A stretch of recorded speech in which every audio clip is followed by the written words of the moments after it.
Hello, everyone, and welcome to OHSCA Interviews. I'm Vincenzo Calla, and I'm your host for today's episode.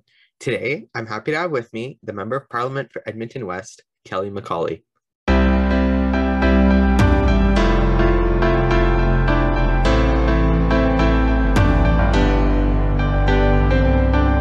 Kelly was first elected in 2015 and has been re-elected 2 times since then.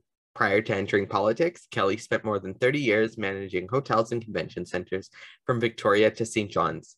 During that time, he served on many volunteer boards, including as vice president of the Burnaby Board of Trade and vice chair of the Avalon Convention and Visitors Bureau. Kelly currently serves as the shadow minister for the Treasury Board. Thank you, Kelly, for your time, and thank you so much for joining us today. Vincenzo, the pleasure is mine. It's great to have you, and we're going to start off this interview with the question and answer segment, and these questions come from the members of our high school team. So the first question is, the House has risen for the summer, and you, along with other members of the House, are back in your ridings to connect with the community.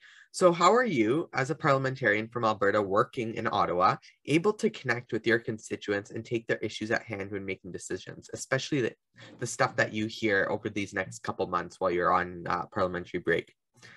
Well, it's now that we're actually getting a bit back to normal, which is nice. We're actually being able to do events again. That's my primary way of meeting people and hearing feedback.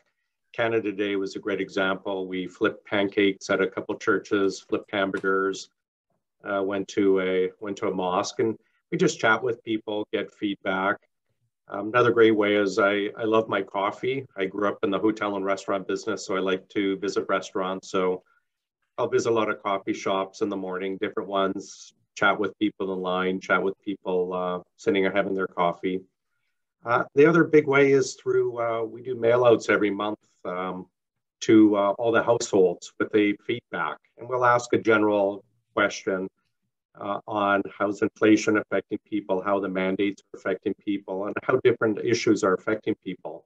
And we'll get about 400 to 500 responses that way. So there's various ways we keep in contact with our constituents. Well, but right now it's all inflation, and gas prices and inflation. Well, definitely, those are definitely the things that are top of mind for most people. And I mean, I know that the Conservative team on the Hill has done a great job over these past couple of months before the House rose on pushing those ideas for those things forward. Obviously, sometimes the government may not have wanted to listen on those, but the point of just being able to push that forward and show that you are the group of people pushing Canadians' thoughts forward, being that voice, eventually it will hopefully come around, and hopefully the government might come around temporarily. Who knows? Yeah, but hopefully enough listening will fix something. And I think people just want to be heard and know that their voices are being heard and that they're being taken seriously. We have a lot of problems right now with passports, obviously. So we're out and about. We hear the horror stories of passports. We try and get them into our office if it's within a certain timeline that we can help them. So I think it's just knowing that their voice is being heard and that someone cares and will bring their concerns forward. For sure. And all those things are top of mind for people, and to have that voice to help is definitely important. So we're going to go on to the second question, which talks about your role on committees. So as a parliamentarian, you currently serve on the Standing Committee on Procedure and House Affairs, as well as the Standing Committee on Government, Operations and Estimates. So as a member of 2 committees, how do you balance your time and commitments between the 2? And what type of work do you do on the 2 of them that you sort of bring out as an MP? Sure. Well, the 2 committees I sit on, one is the main one I've been on since I started as an MP. It's called OGO, the Operations and Estimates Committee is my main focus and has been for the last 6.5 years. PROC, the Procedure Committee, I've just been made a kind of a temporary member until the sitting is finished. So the way I deal with the 2 of them, because they're both very, very different files, I kind of create silos in my days for them. A Monday, I will focus on PROC for my Tuesday meeting. Estimates is Tuesday afternoon after PROC, so I'll focus Tuesday morning on PROC. So I'll just create silos that way. Again, the estimates has been my main focus. We do the shipbuilding is a large file, defense procurement, Canada Post. I call it the spending committee because the committee oversees all spending by government. And it's not my hobby horse, but it's kind of my main focus. So we'll spend time on that with estimates. Also, I guess it's the windmills I tilt against Don Quixote-ish, some of the government wasteful spending. It gives us a lot of opportunities. PROC is interesting right now because we're studying the parliamentary precinct part in the wake of the February protests, the trucker protest, part from a rebuilding of the precinct point of view. There's some people within government and local community want to expand the precinct to close down certain streets. There's others in the local community and businesses as such saying, we don't want to shut down streets. It's going to kill local businesses. So we're trying to find a balance with that right now. But of course, it's also politically tinged. Certain parties, the Liberals, are pushing this as making changes from purely from an anti-trucker ideological process. So they want to shut down whole streets because of the city of Ottawa so badly bungled the handling of the protests. So we're trying to separate the politics from it and get to a balance of safety, access for Canadians, but also doing so without killing local businesses and affecting people's livelihoods. Well, I'm in Ottawa, and this is a big conversation, especially in the upcoming municipal election. This will be a key issue. Looking at Wellington Street in front of Parliament in that general area. And there's a whole bunch of things going on right now, and that's definitely something that needs to be thought of, especially if we are going to close down Wellington. How do you keep those businesses alive? Because we see just down the street, Spark Street, sometimes they have businesses there have a struggle. So how do we keep that alive is definitely a valid point. Yeah, and exactly. And there's people within the government want no transport, so no buses, nothing, just purely a walking pedestrian street, which sounds wonderful, but it does affect traffic flow. It does affect people's ability to get to work. And my big hope is we will depoliticize it and make it about pragmatic, real changes in access and not based on the politics of the February shutdown. Definitely. And we're going to go onto the third question, which is from Vasa and Ajax, and it reflects on your, I guess, professional career over the past 30 years. So he wants to ask, how does your 30 years of experience in managing hotels and convention centers help you as the shadow minister for the Treasury Board? Probably the largest way with that is with the hotel business, hotel and convention center business, it had to be, it's like a three-legged stool. You had to have the balance between serving the customer, making sure the employees are happy, but also making sure that the ownership is happy with the profits. And it has to be done as a balance. And I carry that forward to almost all of my decisions. It cannot be one extreme or another. You have to understand by changing one thing, it will affect these other two pillars. And that follows whether it's Treasury Board, whether it's the procurement side, or any business with the government. You can't change this without understanding how it will affect the other two pillars involved. So that's probably the largest thing. Past life, I was also president of the Greater Victoria Elder Care Foundation, which was Vancouver Island's largest senior hospital foundation with 6 hospitals for seniors. And that part taught me a lot more about compassion. So there's kind of a fourth pillar. There's the business pillars, but you also have to have a compassion pillar as well, and an understanding of limited resources and making those limited resources go the longest way. So the two of them both help me as I go forward through all politics and all dealings with the government. Well, I'm sure that definitely those two things are I'm sure helpful, especially when you come from those different backgrounds. I mean, so many parliamentarians have different backgrounds, and to be able to bring those forward, and sort of that idea of like, what am I good at, and sort of Yes. incorporate Well, that with your job. It must be helpful. well, I also joke that politics is a lot like hotel business. You're serving people, you're dealing with a lot of paperwork, and you're dealing with people above you who don't know what is going on. That's a great way to put it. So we're going to go into the fourth question. And this one, I kind of came up with after, while I was sort of doing my research, and I dived a bit deeper into it. And I wanted to ask you about this because your name was mentioned in there. So there was recently an article that came out about Canada's new Navy supply ships. And Right. they're facing another 2-year delay after almost a decade of delays already. So I wanted to ask, maybe, can you explain some of the concerns over these new joint supply ships when it comes to the cost and the timeline? Maybe just give a bit of background to it.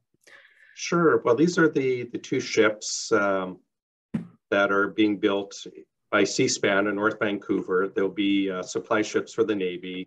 They'll carry oil, food, et cetera, to help with our Navy when we're far abroad, so we can project power, involve ourselves obviously in NATO exercises or NATO missions so that we can have proper supply for them. It came out of the National Shipbuilding Strategy started by Ron Ambrose, the Conservative government at the time. Ron was the procurement public works minister.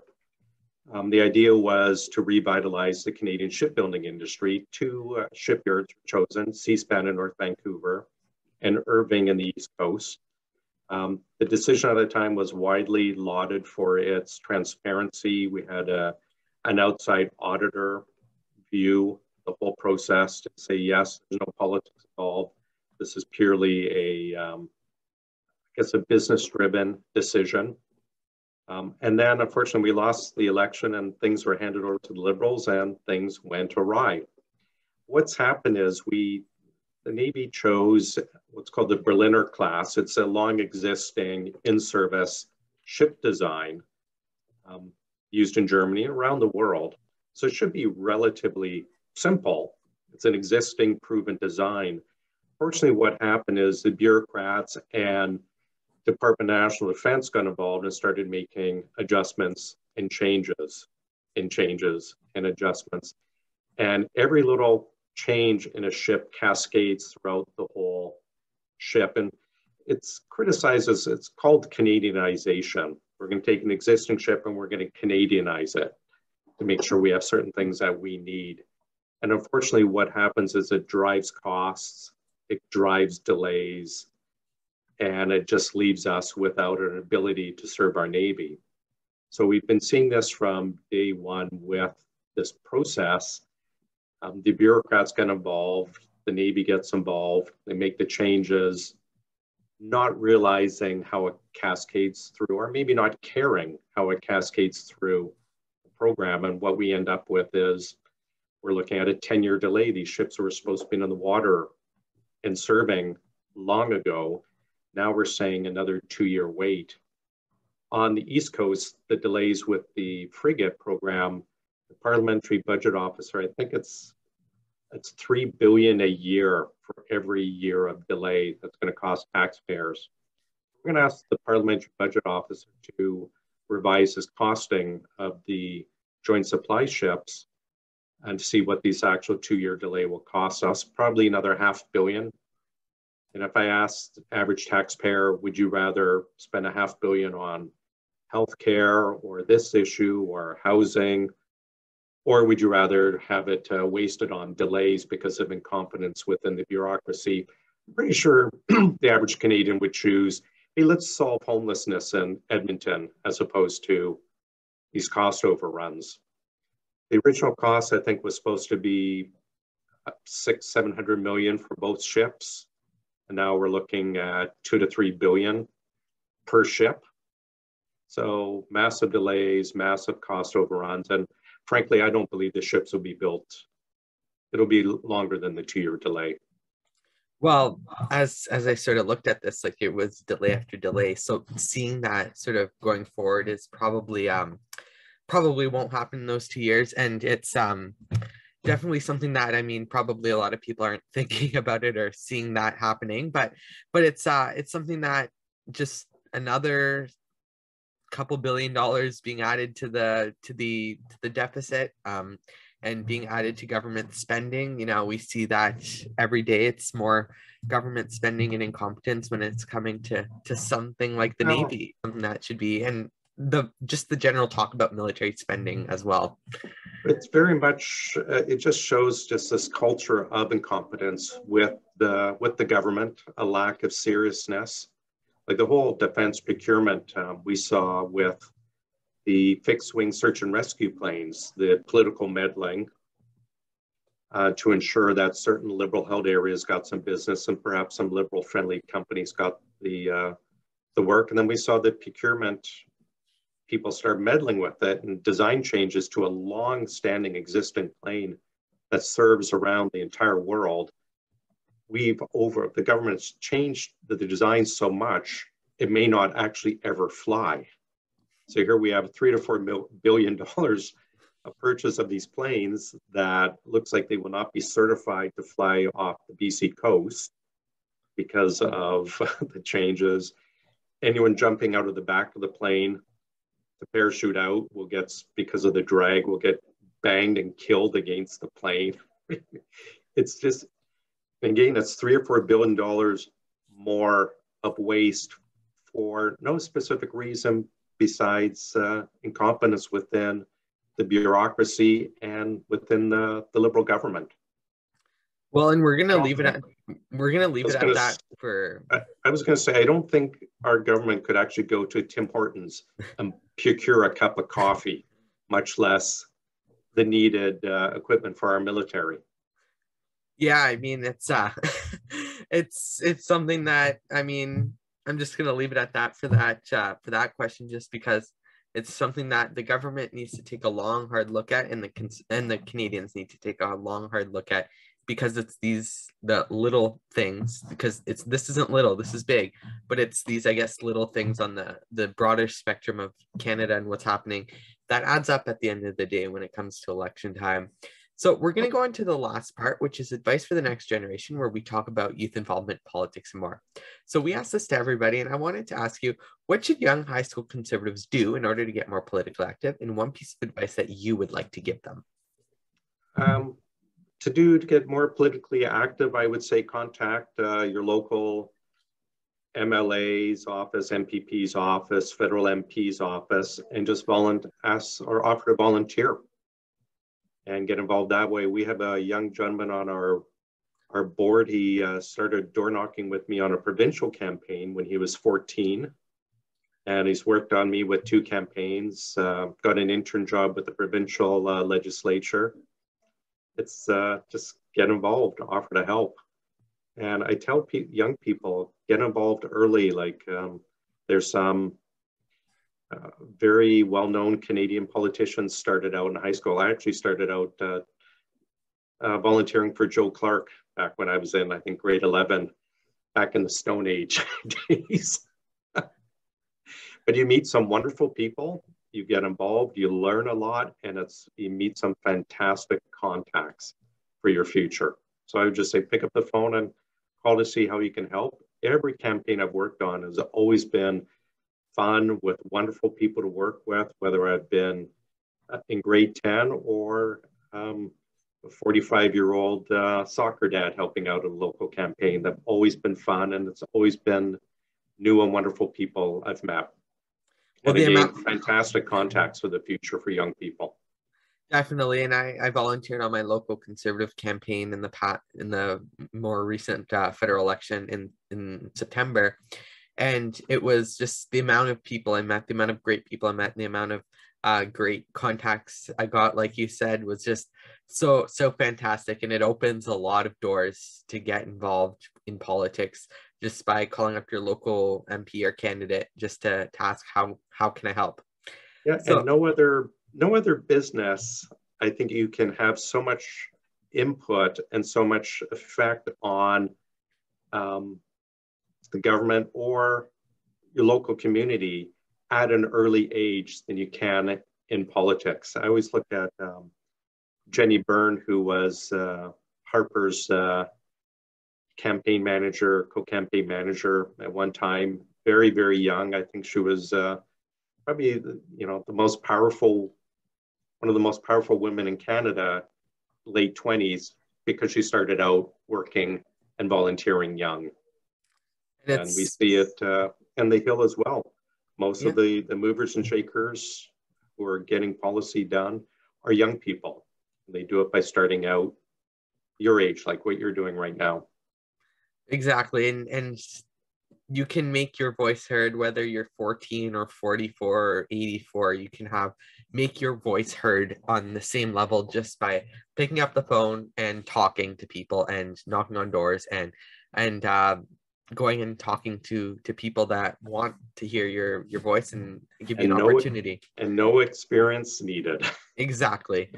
So thank you, Kelly, so much for your time today. We really appreciate you being with us, and we wish you well in the summer and in the future. So thank you so much for joining us today. Vincenzo, thanks very much. I really appreciate your time. It's been fun. Thank you. Thanks for all the work you're doing. Well done. I would never have had something like this going when I was your age. Well, it's been great, and the amount of people we've reached out to is just so fantastic, and thank you for being a part of it. And that is it. We hope you enjoyed today's interview. You can look for more videos coming soon. Make sure to follow our Twitter, Instagram, Facebook, and TikTok accounts at Ontario OHSCA for info about our next interview and for more great content. Make sure to look at our website, OntarioConservatives.org, to learn more about us, see our projects, and for more great content. For our YouTube viewers, make sure to like this video, subscribe to our channel, and click the notification bell so you never miss a video. Podcast listeners, follow us and stay updated with new episodes. We hope to see you all soon. Thank you.